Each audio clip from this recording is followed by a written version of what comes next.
All right, guys.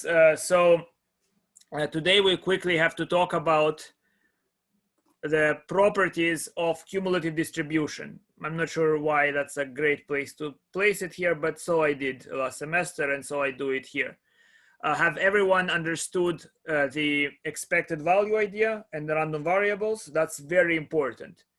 So I actually posted a video a bit with delay. I posted it yesterday night. So please watch it if you have not seen it before or if you have not understood it. I was with a good student and we covered it very fast. So here is the lemma. So suppose that we have a probability function defined on some sample space, and we have an increasing collection of events, their union being E. Then we're claiming that the probability of E equals to the limit of the probabilities of En. So probability is, in that sense, a continuous function, or at least when you increase the events, the limit converges. Make sense? So here is how we are proving it. So we are going to write, so the events E1, E2, E3 are like concentric circles. They are bigger and bigger and bigger because each event with a bigger denomination contains all the previous ones, as in the picture, yes? So I'm going to say E1 is F1, F2 is going to be the difference between E1 and E2, as I draw here. You see, it's basically the ring. It's whatever is in E2, but not in E1. And then F3 is the next ring, and so on. You understand how that works? So they are disjoint, as you can see here. And so observe that if I take the union of En up to some capital N, I will get the same thing as if I were to take the union of the Fn's, except that Fn's are disjoint. Yes? And so here is what happens. So the probability of E equals the probability of the entire union of En's, which equals the probability of the unions of Fn's, and they are disjoint. So I can write it as a sum, as an infinite sum here. And the infinite sum just means limit as n goes to infinity of this expression. And then, of course, this is a finite summation, which I can convert back to a probability of a finite disjoint union, which this union I can convert to the union of En. And now what is this union? This union is just the last member of this union, because it's an increasing sequence, right? E1 is contained in E2, E2 in E3, E3 in E4, and so on and so forth. Good?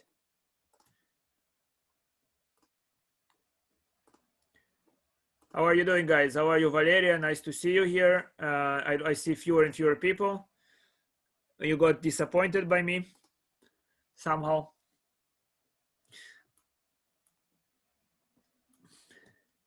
So the proof makes sense, correct? So here is the next lemma. Now we are going to do the same thing, but with decreasing sequence, right? So we are now going to claim that if we have a decreasing sequence and E is defined as the intersection of that decreasing sequence, then the probability of E equals to the limit of the probabilities of the En. So that's a sort of convergence or continuity result, yes? So how do we do that? Well, simply we can observe that E complement is a union of En complements, and that's just an increasing sequence. The complements will be an increasing sequence. Yes, you can see that, because if the disks are shrinking, the complements are growing. Everybody sees that, guys? I stopped seeing your faces. Come on, you're not like my morning calculus students, yes? My evening calculus students just watch the lectures. I get them so excited, they don't leave me alone after 1.5 hours. They want even more depressingly upsetting questions, which they don't solve. I give them another one. Here you go, here you go. Not solved, and they are there. What about you guys? Anyhow, good. Nice to see you, Valeria. So here is what we then have. The complements are increasing by lemma 1. And the probability of E complement is the limit of En complement.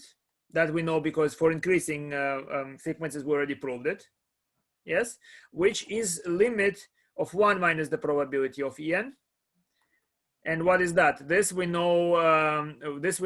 We know what is it. This is this part. The left part can be written as 1 minus probability of En, and this can be written, the right part, as 1 minus the limit of the Pn's. And because I can cross away the ones, you see we have this left hand side is equal to the right hand side. So I can cross out 1 and multiply by -1. I get the desired result. Yes, so I'm hoping this is simple enough so we can quickly glance over it. If you have questions, please do stop me and understand this idea. So we use that to understand properties of cumulative distribution. So if X is a random variable, remember how we define the cumulative distribution. It's this function that gathers all values for which probability is not 0 and adds up those probabilities for B. So B, those values must be either B or less than B. And so we observe the following result. So result 1 is that if A is less than B, then the cumulative distribution at A is less than or equal to the cumulative distribution at B. This is very obvious, yes, because if X is less than or equal to A, that implies in particular it's less than or equal to B for a bigger B. Yes, so it's also obvious because you can imagine this this distribution is sweeping and picking up mass. As you move to the right, you are picking up mass, you're never losing it. Make sense?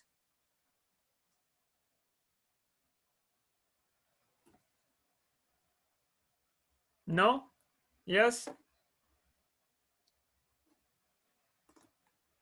Yes. Morishika, thank you for opening the video. Nice to see you.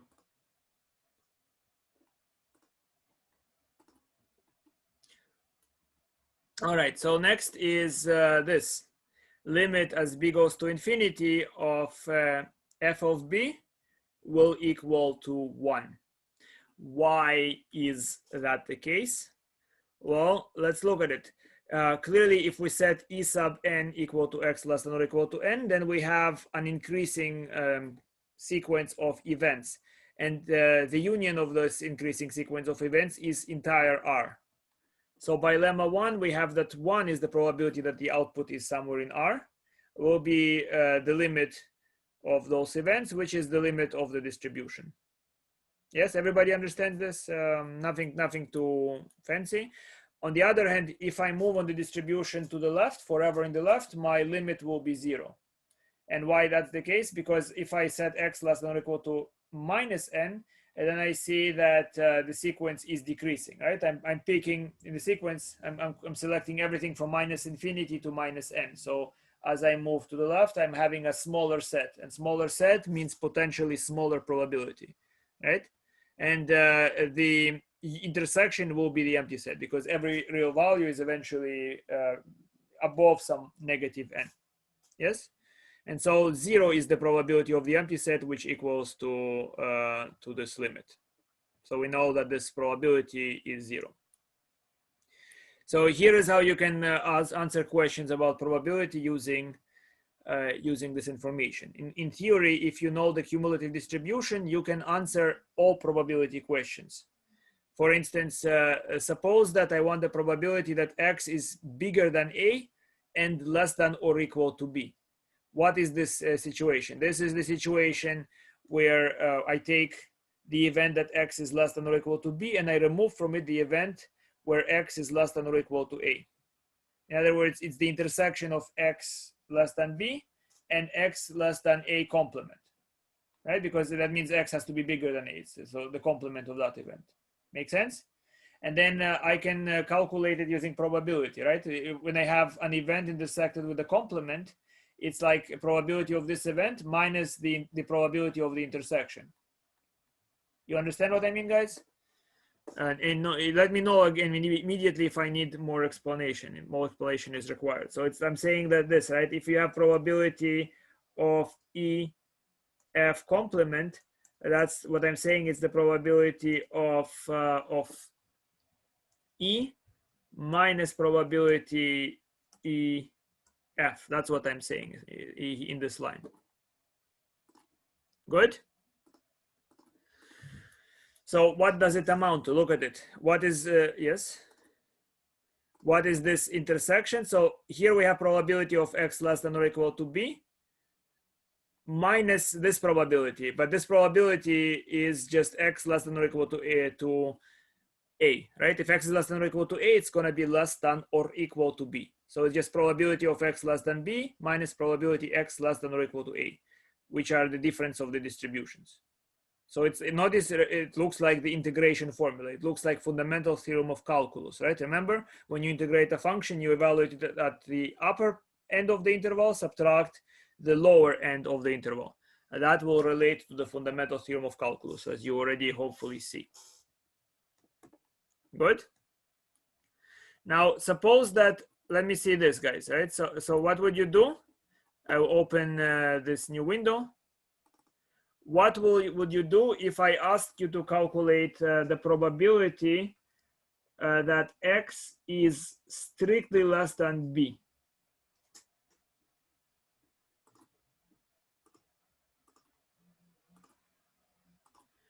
You understand? What is that equal to in terms of the distribution, in terms of the function f, the cumulative distribution? What would I do if you understand it? Right? I need the less than or equal. If I have less than or equal, I know what to do.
All right, so let me then answer this question, I suppose, if you're thinking that long. Look at it. I need probabilities of this form, yes?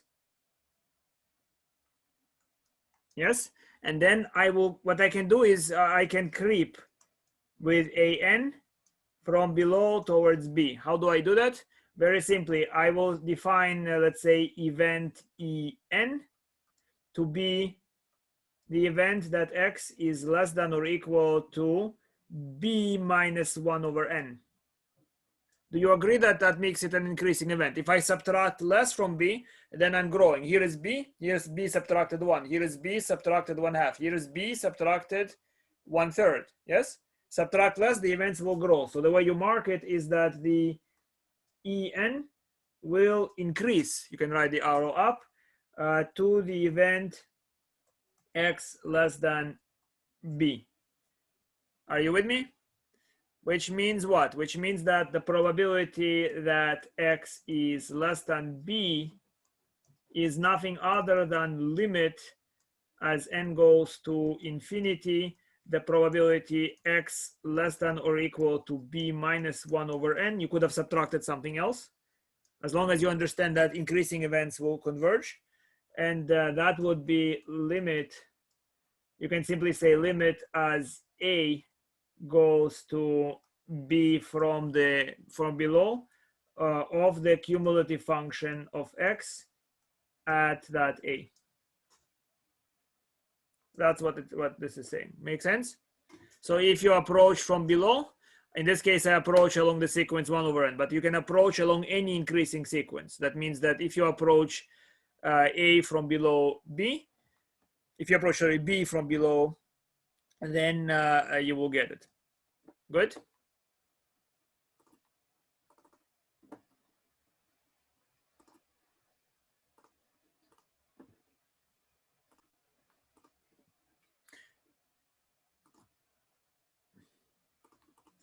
So that's how I can solve it. Here it is. Yes. Let's try to understand if you can figure out this example, guys, right? So this is the cumulative distribution function given for the entire real number line. It has to be given for the entire number line. Now the question is, please calculate the following. Calculate probability that, here you can see this, yes? Probability that x is less than 2.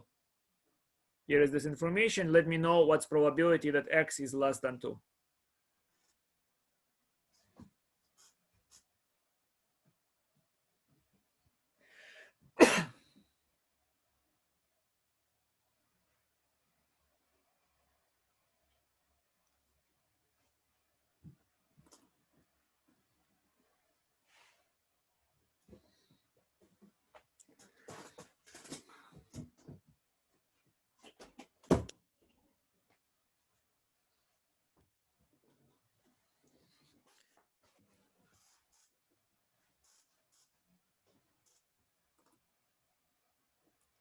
So know me x over 2 plus 2 over 3. Okay, possibly, who knows? So x is less than 2. You have to look at it. See, Nomi, this is the value. If x is between 1 and 2, 2/3 is the value, right? It's not the probability mass. It's the actual distribution. Make sense? So does your answer stay the same? Okay.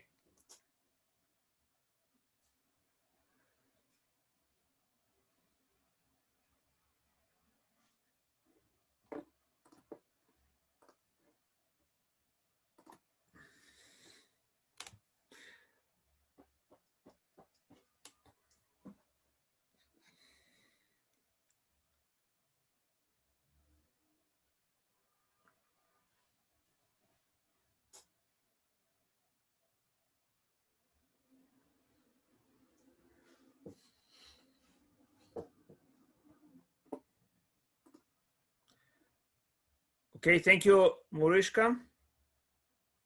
Murshika. Thank you.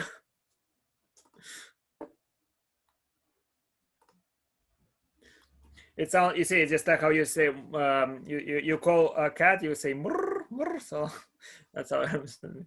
I laughed because I corrected you, but I wasn't mute, so you corrected yourself. That's why I was laughing. Ah. Yeah.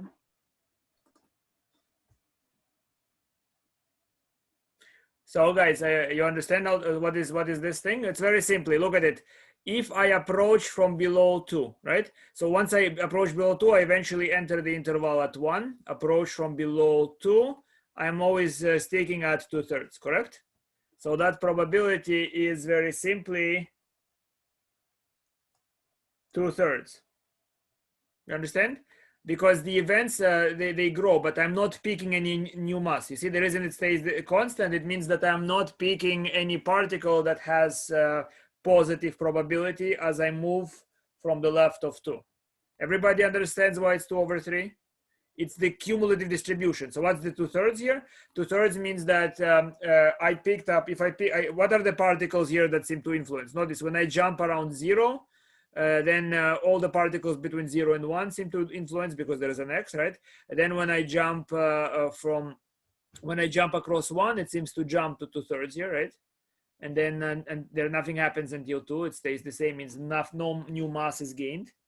I'm covering more of the x-axis, but no new mass is gained. And that means that 2/3 represents the probability that x is less than 2. Yes.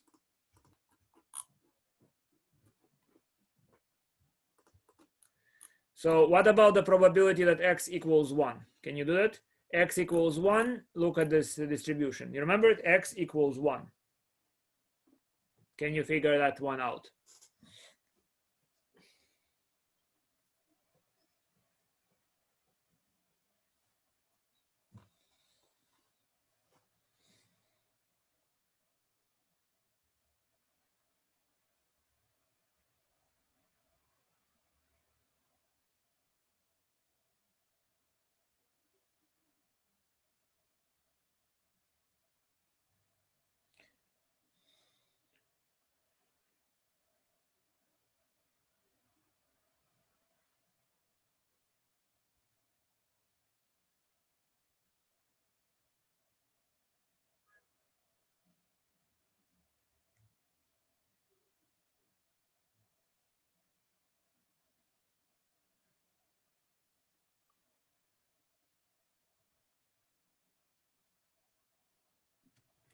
Professor, can you let Gabriel in? He's waiting in the waiting room. Thank you for letting me know. I didn't let him in.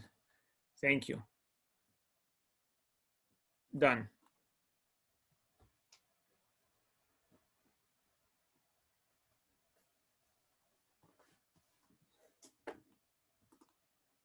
Okay, Naomi.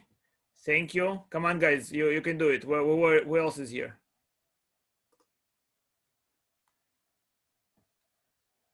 Melissa, Chabeli. Make sense?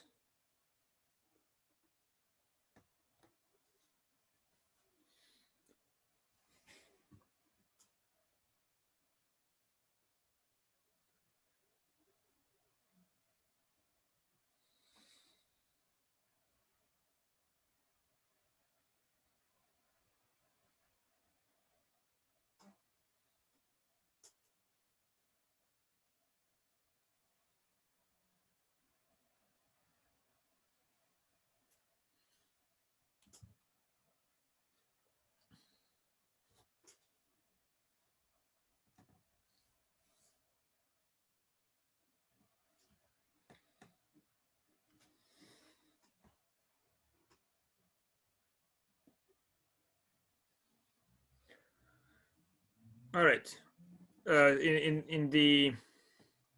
In hope of saving time, I will answer this question now. Okay, so what is the probability of 1?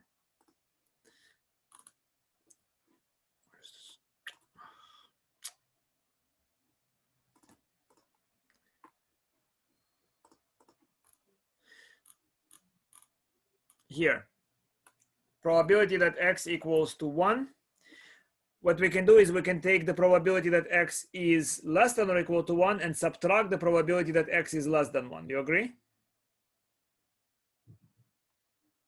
You see why? Because what remains is only a probability that x equals 1. So the first thing is the cumulative distribution at 1. And what's the cumulative distribution at 1? It's given to be 2/3.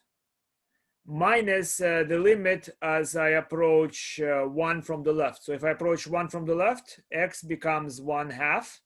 So x becomes 1, so it becomes 1/2.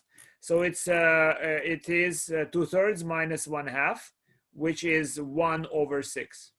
You with me? Can you now calculate probability that x is bigger than 1/2?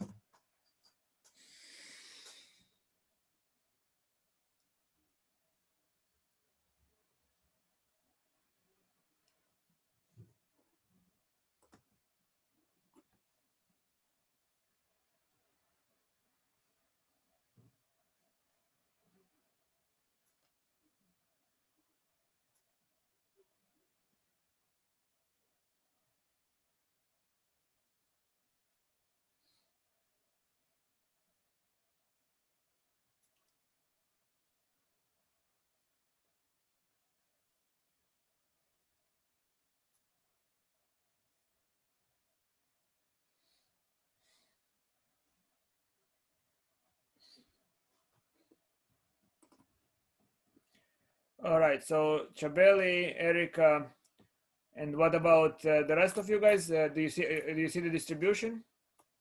Here it is. Naomi says 3/4. Okay, what who else? Everybody agrees. So what you do is, where is 1/2? Greater than 1/2. Thank you, Gabriel. It's in here, right? Greater. So what you do is you take 1 minus the probability less than or equal to 1/2. So it's 1 minus 1/4. 1 minus 1/4 is 3/4. You see, here it is. 1 minus 1/4. Make sense? You understood how I calculated it? If you have afterwards, guys, questions, I do try to rush on, as we have quite a lot of material still not covered. So what next? Let's say probability that x is between 2 and 4. That's easy. Simply take the cumulative distribution at 4, subtract the cumulative distribution at 2, and you get 1/12. If you look over there, right? So this will be something we can talk about in office hours if you are still not comfortable with this idea. Here is a very interesting paradox. It's called St. Petersburg paradox. Have you heard of it before, guys? No? So I'm glad to be the first to tell you about it then, right? So now do you remember what is expected value, guys? You see, remember how I calculate expected value, what it is? Let me briefly review this idea, very briefly. Remember we had this game where you take a die,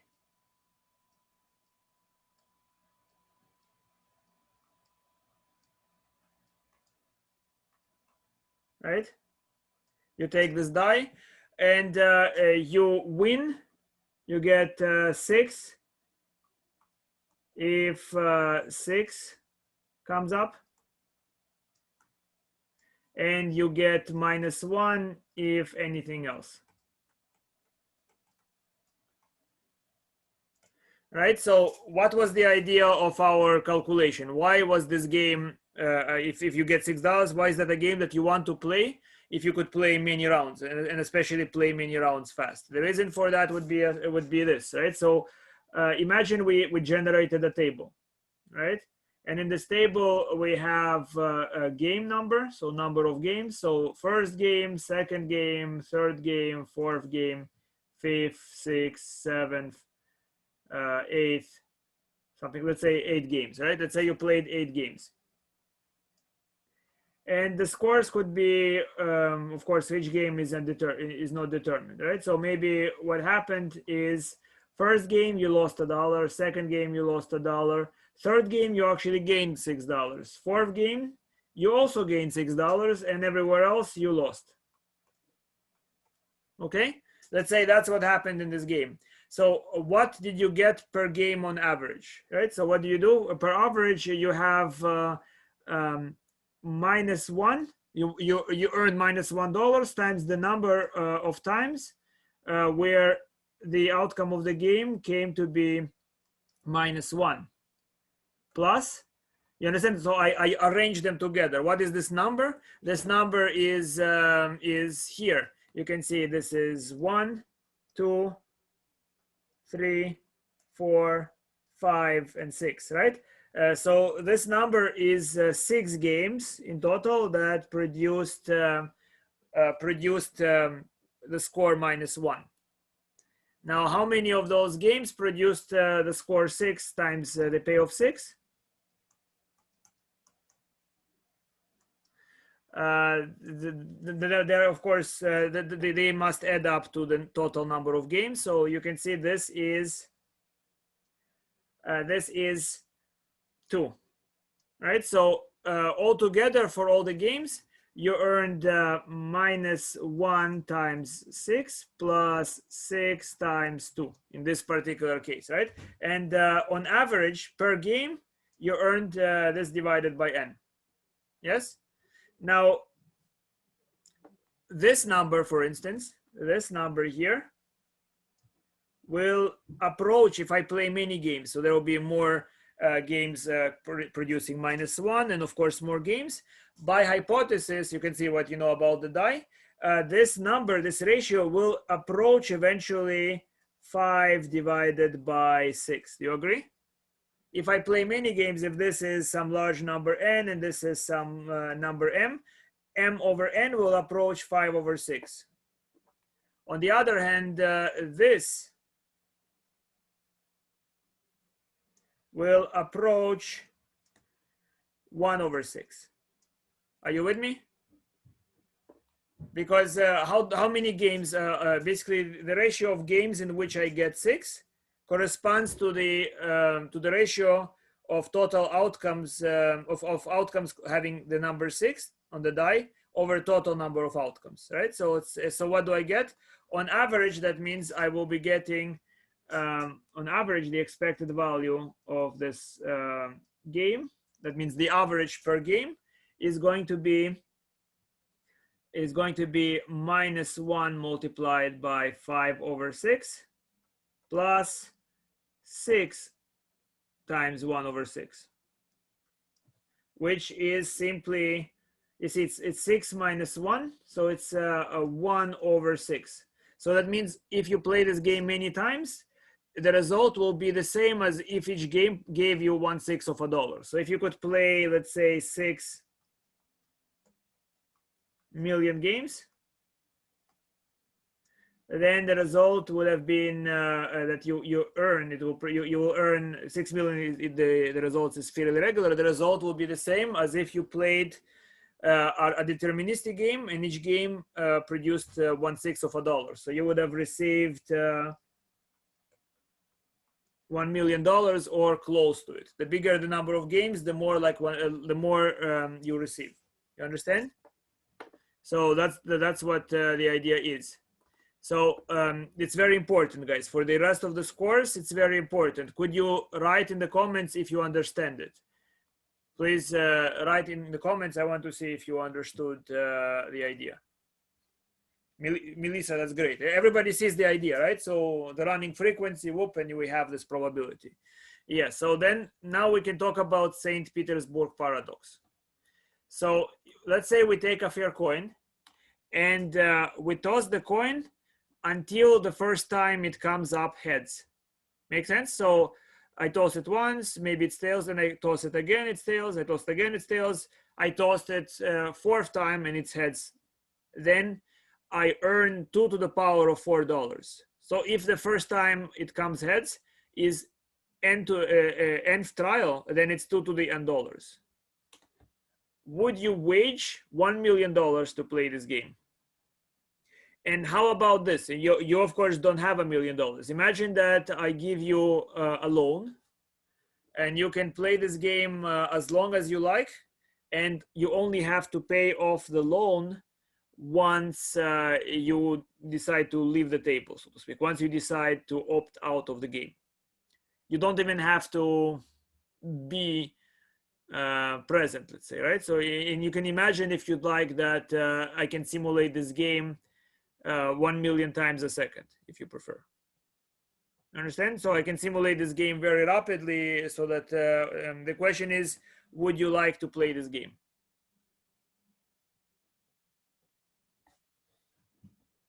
It's a difficult question. I wonder if I should give you lots of time to think about it, right? So, and defer it to the next lecture. Do you understand the question, guys? Write it down. Hopefully you don't need to look into the notes, and we will talk about it on Monday, right? See if what you think about it, right? Would you play this game? Everybody understood? So each time, each new round, right? So it means if you play one game, you pay $1 million for it. You want to play 2 games, you will pay $2 million for both games. 3 million for 3 games, 4 million for 4 games, etc. Make sense? And of course, you don't have the money, but I give you a loan. So you only have to pay once you decide to leave the table. Confirm if you understood this question, write it down. It's posted on my website, but I would really be happy if you are able to think about it on your own. How close are you to finishing the exam? Close? You feel kind of comfortable about the exam? if it's this, if you think, oh my God, I have to finish this exam and I don't think about this problem, no, think first about this problem. You can get extension for the exam. I don't care, right? The entire thing doesn't matter as long as you're doing your own work. As long as you're trying, that's what I want from you. Good? Understood? So I'm not pressing the exam submission very early. Even this Monday, we can post it to next. I don't care. I don't want to grade it. Right? So make it good, make it easy for me to grade, and write your own ideas. That's what I ask of you, just your own ideas. And if you're confused by something, you can talk to me. We can solve some other questions. And if the score is that terrible, let's not worry about it just yet. You could redo it. I'll give you a B, whatever, right? Just don't cheat. Right? Agreed?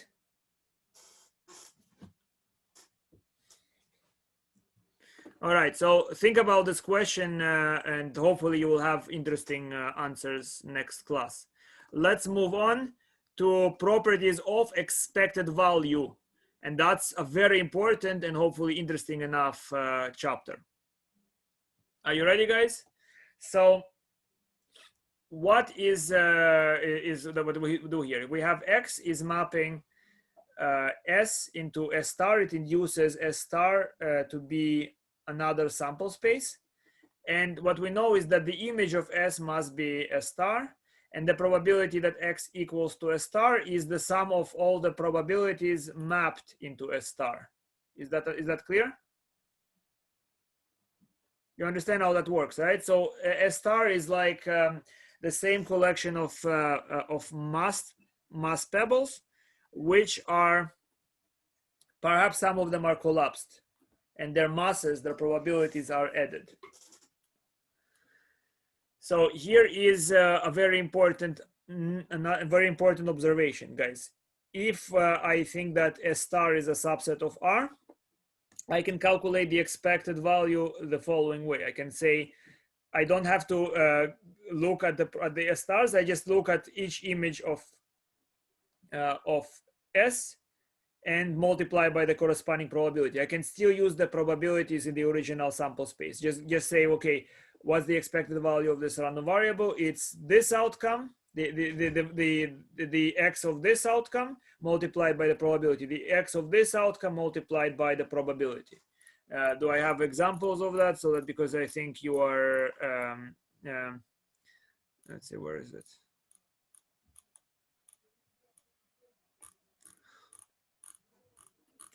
I'll draw one, I guess, right? So this is what I'm saying, guys, okay? I'm gonna draw you another picture just to be sure with numbers that you understand what this statement means. Very important statement here, okay? So imagine that what we have is this, okay? Imagine that we have outcomes in S are, let's say, 1, 2, 3, 4, 5, and 6. And each outcome carries the probability of 1 over 6. Maybe that's the outcome of rolling a die.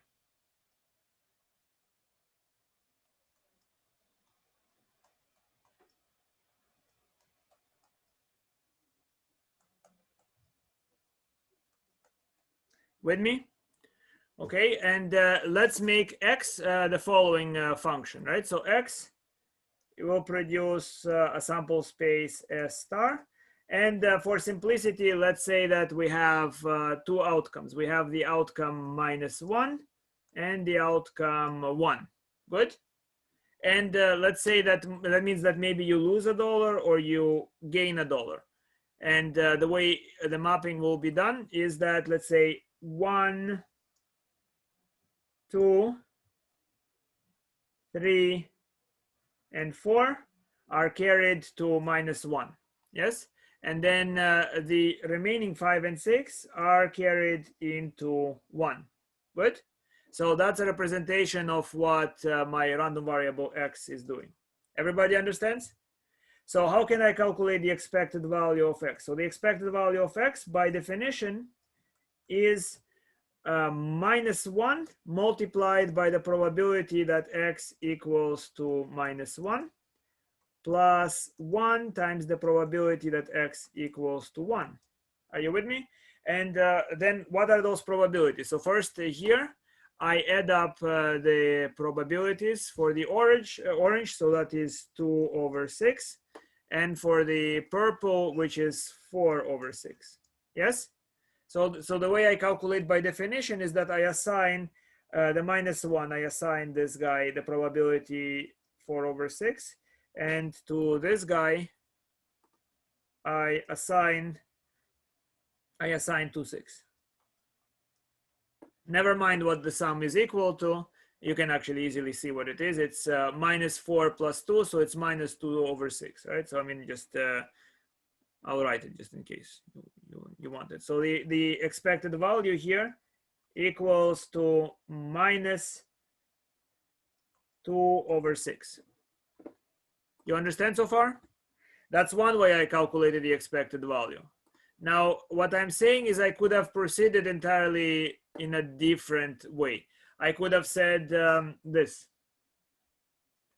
The expected value of x equals to the value that x produces out of the number 1 multiplied by the probability 1 over 6.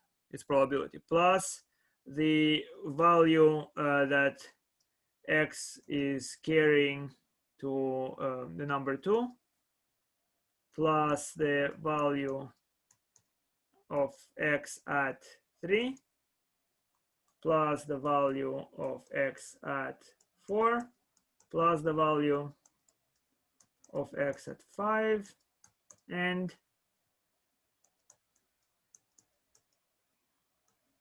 are you with me?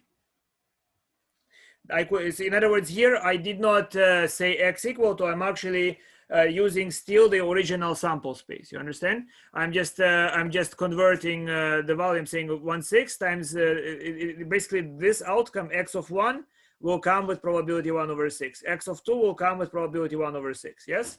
And so what do I see here? The first 4 are negative 1, right? So I have 1 over 6. I can factor it out if I want to, and x1, x2, x3, x4 add up to minus 4, yes? Plus 1/6, and the remaining ones add up to 2. And I get again minus 4 over 6 plus 2 over 6. Done. Similar thing, so the answer is minus 2 over 6. Are you with me?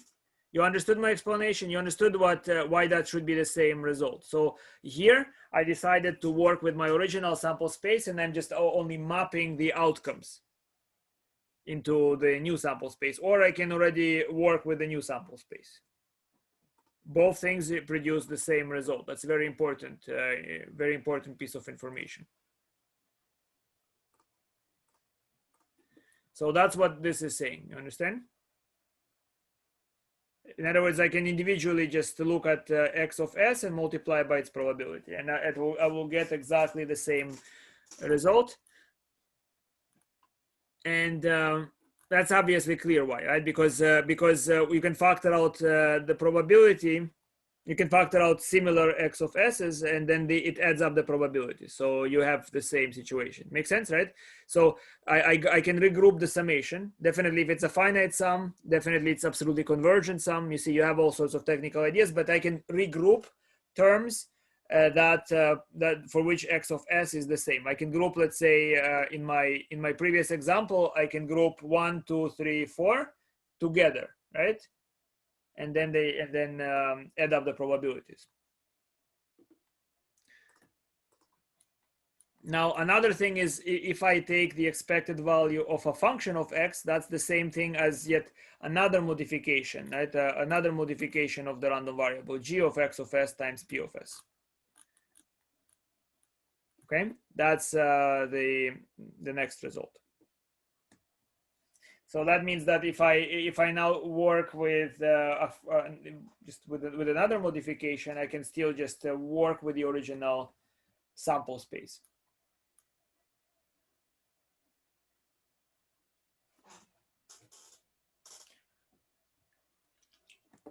And here we come to a very major result. Are you with me? So what I said so far has to be very clear because people don't understand this theorem. So this is what I can say now. If x and y are random variables over the same sample space, then the expected value of the sum of those random variables is the sum of the expected values. You see how that works? The expected value of z, if z is the sum, it's just, I can do it term by term in S. So it's z of s, p of s. Now z of s is x of s plus y of s times p of s. And this, I can multiply the p of s and I distribute the sum. So here you see the expected value of x. Here you see the expected value of y. Did you follow the explanation? I'm not assuming independence. I'm not assuming anything whatsoever. I just see that the expected value of the sum is sum of the expected values. And the corollary is that the expected value of x1, x2, blah, blah, blah, it's just the sum of the expected values. So here is question A. 2 fair dice are rolled. Compute the expected value of the sum. Can you do that? I'm rolling 2 fair dice. What's the expected value of the sum? That is, what is the, on average, what sum do I get, right? I roll the die, maybe I get 1 and 2, so the sum is 3. I roll it again, I get 6 and 6, so the sum is 12. What's the expected value of the sum?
Thank you, Chabeli. So I cannot stress this enough, guys, right? Make sure that you don't leave this class today if you do not understand this idea. It's extremely useful, extremely potent.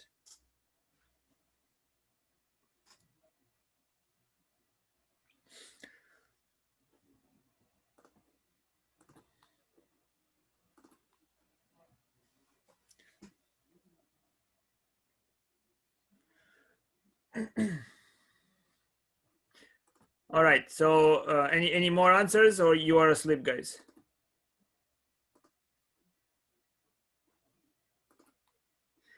Thank you, Naomi. 2 people.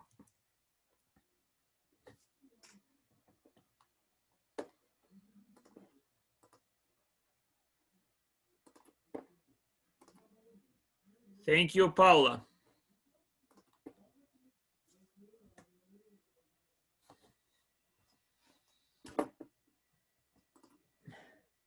Erica, thank you.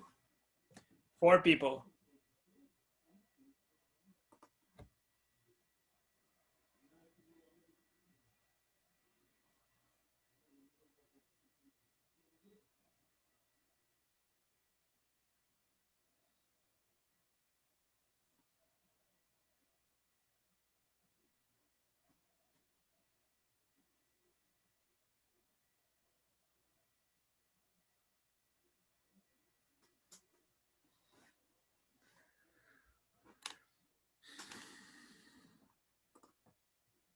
All right, Sandy, thank you.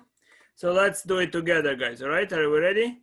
And then the second part is easy. What's the expected value when we roll n fair dice? So all I do is I let x be the number rolled on first trial and y rolled on the number on the second die, right? So we have z is x plus y. The expected value of z is the expected value of x plus the expected value of y. Because they are identically distributed, you would think it's 2 times the expected value of x. Make sense? They are the same. Expected value, it's like now expected value on one die. So it's 2 times the expected value of x, which is 2 times the summation from 1 to 6 of k times 1 over 6, which we know to be 7 over 2. So the answer is 7. If there are n dies, the answer will be 7 over 2 multiplied by n. Good? That's the way the idea is working. Make sure that you don't just follow it, just be able to apply it, but actually see why that's true. Here is another question. An experiment consists of n independent trials. Each trial is a success with probability p. Find the expected number of successes. Can you do that? You understand? So we have trials. So maybe like flipping a coin, and the coin each time you do it has probability p of landing heads. So what's the expected number of successes we will have if I conduct n independent trials?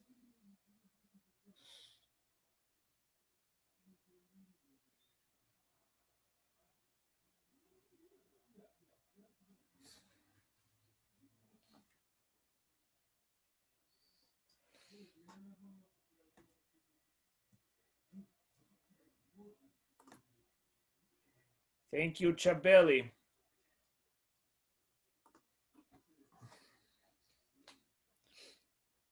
We can do it in many ways. I'll show you a few.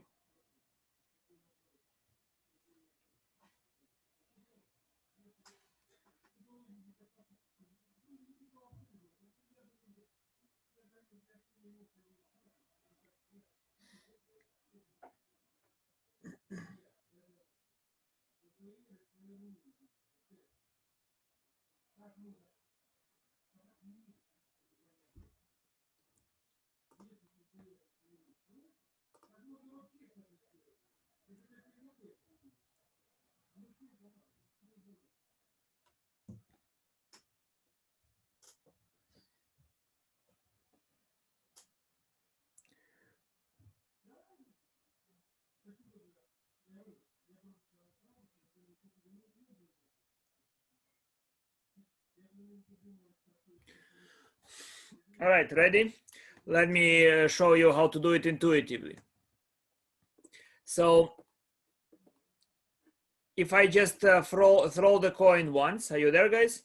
If I throw the coin once, many times, the fact that we have probability p means that the ratio of successes over total trials will approach this value p.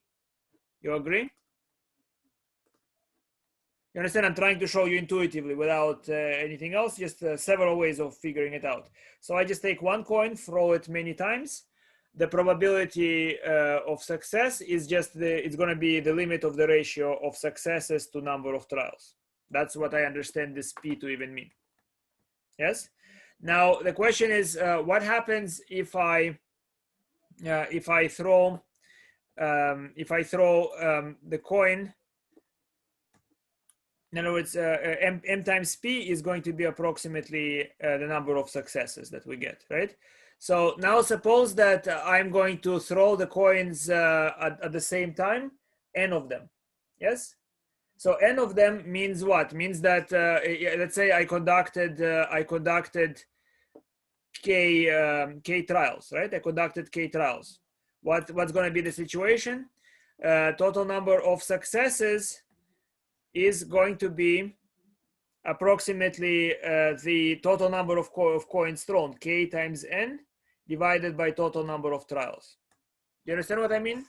Let me think if I can say it better, right? So you understand that the number of trials multiplied by p, number of trials of throwing one coin multiplied by p, is the number of successes that I will expect. Yes. Now suppose I take a bunch of n coins and throw them. They are the same coin, right? I throw them k times. That's the same thing. So if I throw it k times, that would be the same thing as throwing one coin k n times. You understand? Let me try to write it in case. Right. So look at it. If I throw a bunch of n coins, if I throw a bunch of n coins k times, it's like the same thing as throwing one coin k times n times. Yes. So what I know is that p would equal to k times n divided by k times n, so to speak, number of successes, right? K times n. Number of successes will be approximately, based on that value, will be approximately number of successes will be approximately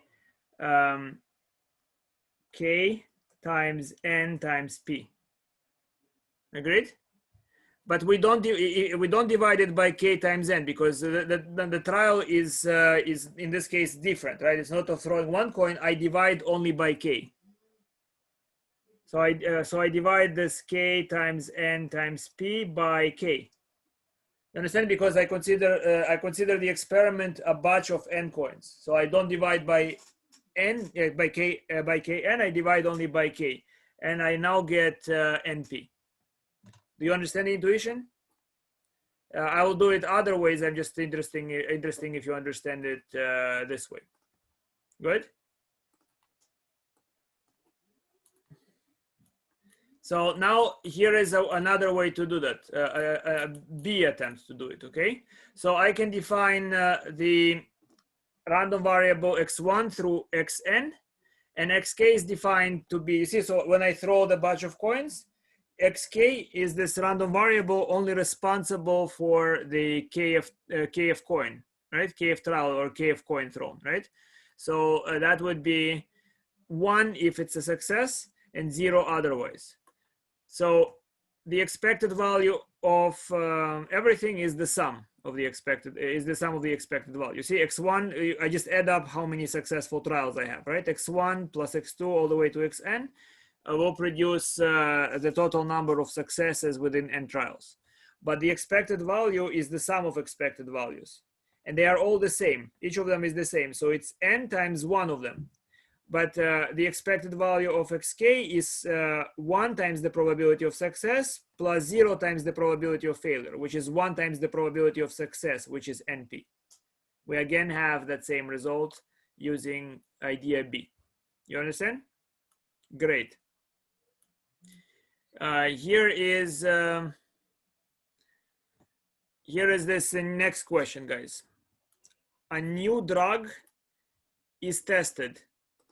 Out of 10 men and 10 women, volunteers, a sample of 10 people is randomly chosen to participate in the trials. What is the expected number of men in the chosen sample? You understand? So I have altogether 20 people, 10 of them are men, 10 of them are women. And I want to know what's the expected number of men in my trial. Clear? Let me know. On average, how many men will I have in my trial?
All right, so a bunch of you say the answer is 5, and you're of course correct. The answer is 5. Intuition tells you it will be half, right? But let me show you what can be done, right? So I will do it in 3 ways, and hopefully I will convince you that one of those ways is very simple and others aren't, right? So intuition, I don't know, intuition always worries me, you know. It's like the feeling in your stomach, which might be meaningless, especially when you're hungry. So here is doing it without using summation of expected value, right? So the way I will do it is x is either 0 or 1 or 2 or 10, yes? Or 10. I will take a sample of 10. So what is the situation? So clearly it's k 0 to 10 times, so it's of k times the probability that I get k men. To get k men, I have 10 out of k, and then 10 women, 10 minus k women are chosen, yes? You see that? And divided by 20, choose 10. So that's the individuals, I can list them this way. Make sense? That's the probability, and that's multiplied by k. Now look at it, I put a box around k, 10, choose k. Because this identity you recognize, correct? You did exam 1 and you know, practice exam 1. Of course, all of you finished it. So you recognize what this is. It's like you have 10 possible jurors. K of them are chosen to be jurors, and one of them is the leader. It's what I forgot what you call it, but he reads the verdict, or he describes what the jury finds the defendant guilty or not. What do you call it, Americans? You know what I'm talking about, yes? You've seen Law and Order. So you have this guy, we the jury find the defendant guilty on all charges, or not guilty, whatever it is, right? So yeah, so that's and another way to do that is to first choose the leader and adjoin to him k minus 1 followers. Yes. So we have this. This is the situation. Yes. So they are the same. Now I can look at the summation, and I can simply I have here k minus 1. I can now reconfigure, and I label j to be equal 10 minus k. This is my j, right? So then what is this? This is 9 minus j. Good. So I have 10, 9, choose 9 minus j, 10, choose j. And what is this summation, guys? You see, denominator I can factor out. What is this summation?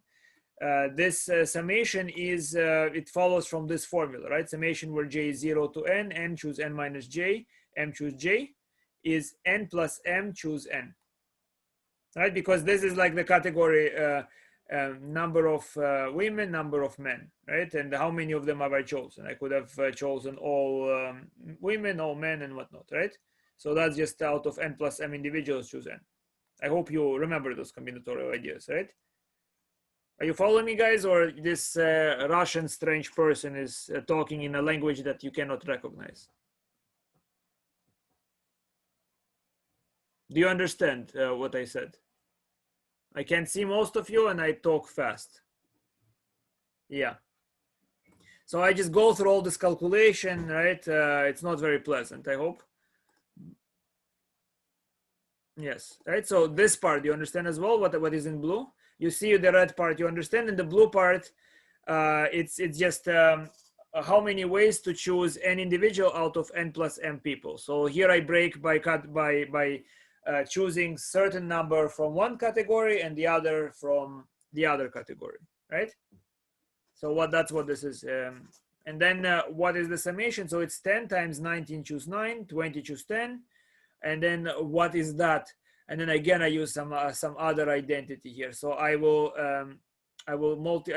say 10 is 20 divided by 2. So I put a 20. Why do I put a 20? Because numerator looks like, again, I'm choosing the jury leader, right? 20 is the jury leader, and I join 9 individuals.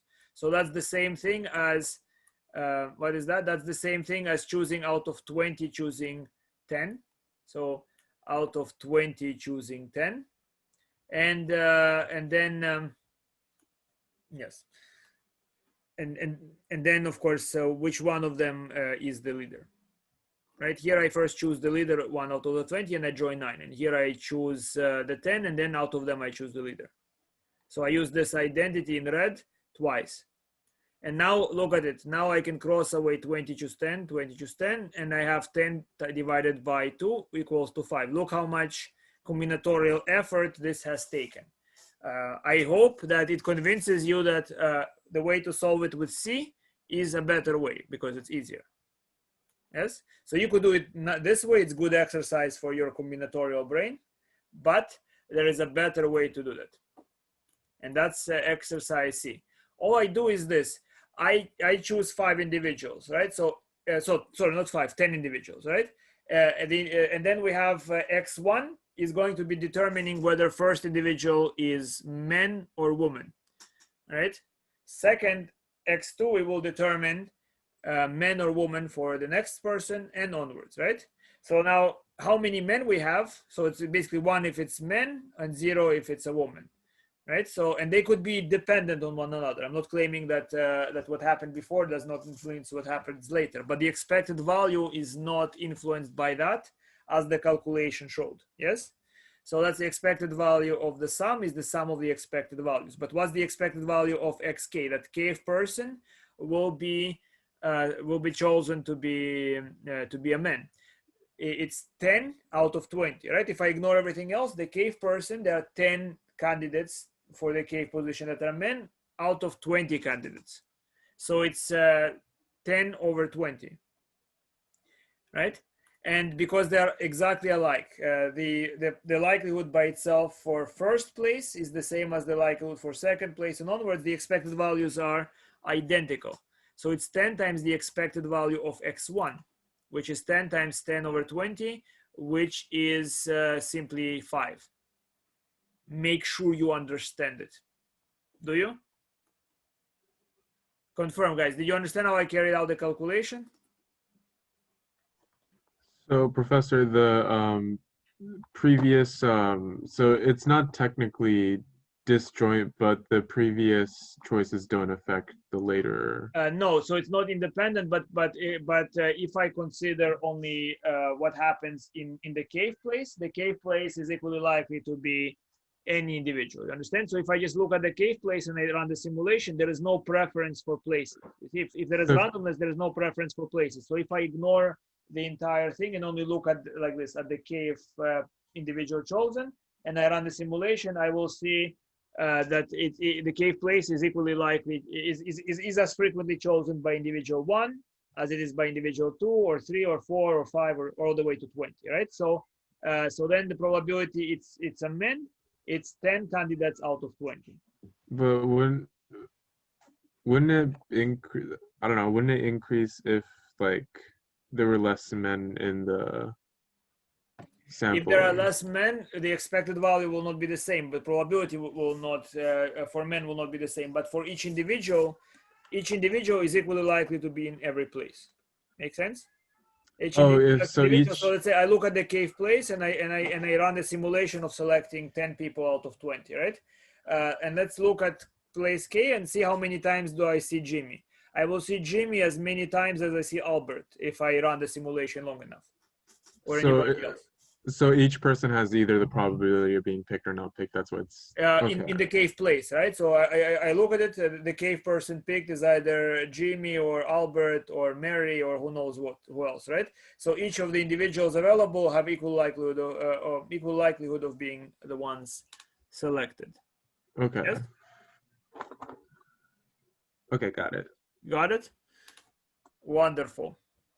Makes sense, guys? So this is, in my opinion, the simpler way to solve it. You could have solved it directly, but look, the calculations are, even for this problem, are brutal, and they will be terrifying for more complicated problems. So make sure that you understand this idea. Very useful. All right, here is another question, guys. Matching problem. N people write their name on a card, throw it in a bowl, and pick a card at random. Right? What is the probability? Sorry, what's the expected number of people that pick their own name? You understand what I'm asking? There are n people. See if you can calculate it.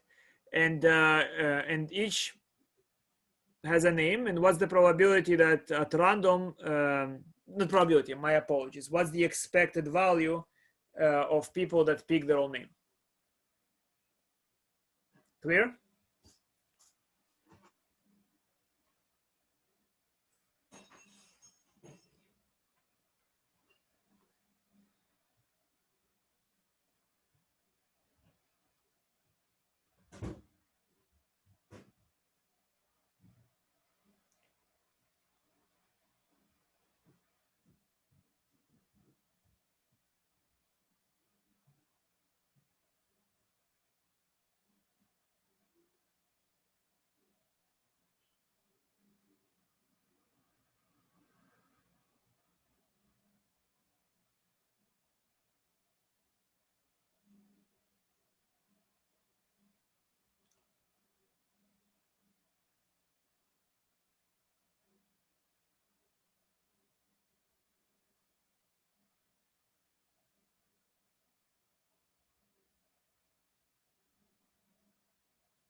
Oh, guys, right? I'll mention it in an email. If you're kind of planning to email the exam, write on the exam last name, first name, probability. Okay? Title it last name, first name, probability in the file so that they will be organized. I'll see you by last, first, it'll be easier for me. Good?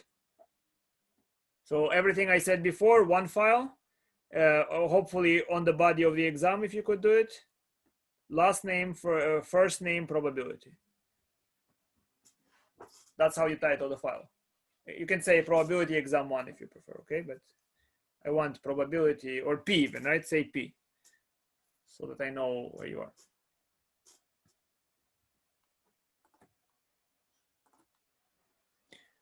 Naomi, thank you. Chabeli, thank you. Shotaro, thank you.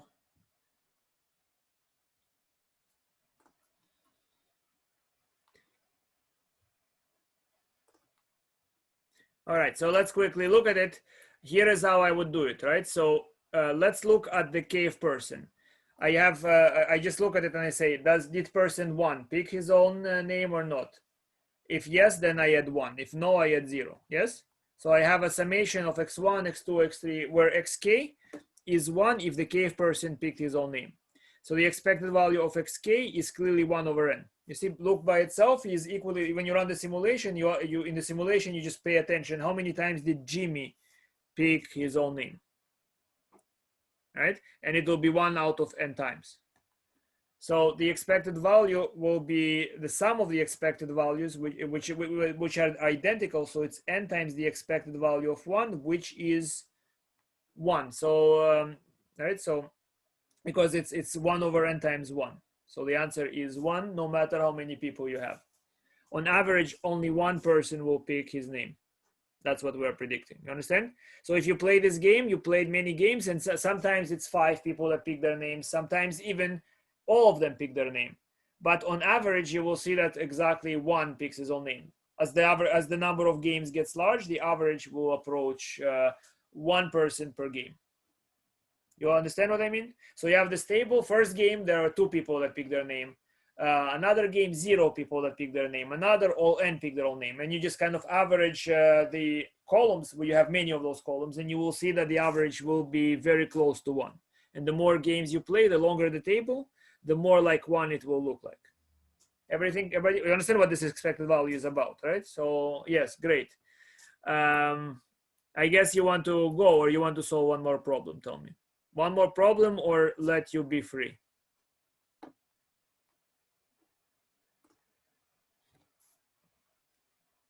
Okay, one person goes for one more. Quickly, guys. Then I will go for one more. Okay, Murushika. All right. One person has to go. Let's do it next time. All right. So if you have to go, you have to go. Don't want to bother you. Or if you want, I'll record this and I'll do the problem again next time. Let's do it this way. Okay. Okay, here it is, guys.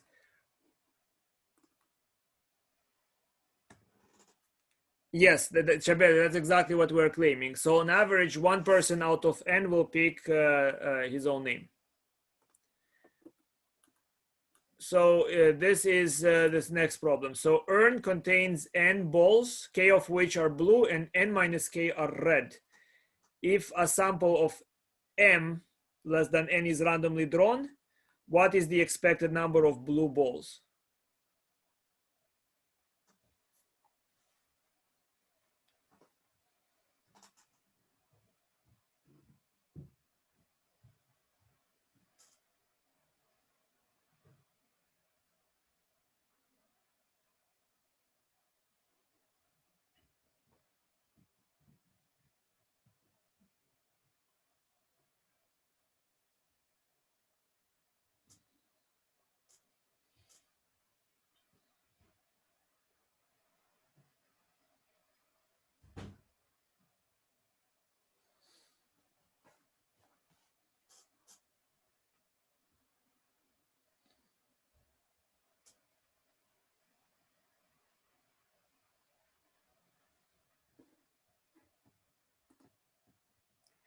Thank you, Melissa. Nice of you to see me so much. Take care. Okay, Chabelle, you have something here? Let's see. Let's wait a tiny bit and then we'll solve it.